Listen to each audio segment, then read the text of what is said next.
تمہارا بدترین دشمن تمہارے اندر چھپا ہوا ہے، اور وہ دشمن تمہارا نفس یا جھوٹی انا ہے۔ علم کو بیان کرنے والے تو بہت ہیں، پر عمل کرنے والے تھوڑے ہیں۔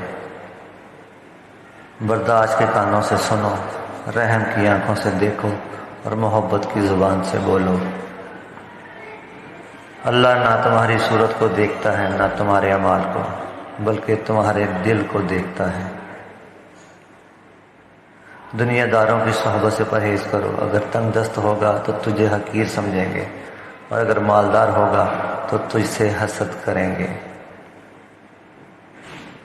اے مومن، جب تک تو نقصان سے ترقی نہ کرے تب تک تو کمال کو کبھی حاصل نہیں کر سکتا۔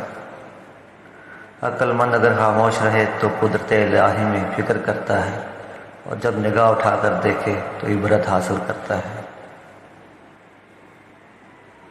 نیک لوگوں کی صحبت سے ہمیشہ بھلائی ملتی ہے، کیونکہ ہوا جب پھولوں سے گزرتی ہے تو خوشبودار ہو جاتی ہے۔ علم تمہیں راہ دکھاتا ہے، اور عمل تمہیں منزل تک لے جاتا ہے۔ اپنی غلطی کو تسلیم کرنا خود کو انسان ماننا ہے، کیونکہ وہ صرف شیطان ہے جس نے آج تک اپنی غلطی تسلیم نہیں کی۔ زیادہ مذاق کرنے سے عزت چلی جاتی ہے، لوگوں سے دشمنی پیدا ہو جاتی ہے۔ اپنا کردار بنانے میں اس قدر مشغول ہو جاؤ کہ دوسروں پر تنقید کرنے کا تمہیں موقع ہی نہ ملے۔ رشتے دل سے بنتے ہیں، باتوں سے نہیں۔ کچھ لوگ بہت باتوں کے بعد بھی اپنے نہیں ہوتے، اور کچھ خاموش رہ کر بھی اپنے بن جاتے ہیں۔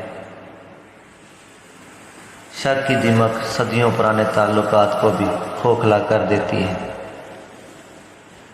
انسان کو بس ایک بار ہی آزمانا چاہیے، پھر جو اس کا رنگ ہوتا ہے وہی اس کا رنگ ہوتا ہے۔ اس کے بعد وہ آپ کو نہیں، آپ خود کو دھوکہ دیتے ہو۔ کچھ لوگوں کو ہم عزت دینا چاہتے ہیں، لیکن وہ اپنے رویے سے ثابت کر دیتے ہیں ان کو اس کی ضرورت نہیں۔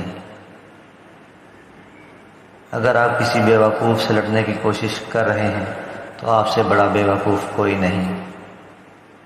اچھے دن آپ کے پاس نہیں آتے، بلکہ آپ کو ان کے پاس چلنا چاہیے۔ صرف 4 چیزیں آپ کو غریبی سے نکال سکتی ہیں۔ 1 کاہلی چھوڑ دو، 2 لاپرواہی چھوڑ دو، 3 محنت کرو، 4 سختیاں برداشت کرنا سیکھو۔ انسان مضبوط اتنا ہے کہ پہاڑوں کا سینہ چیر کر رکھ دے، اور کمزور اتنا ہے کہ لفظوں اور لہجوں سے ٹوٹ جاتا ہے۔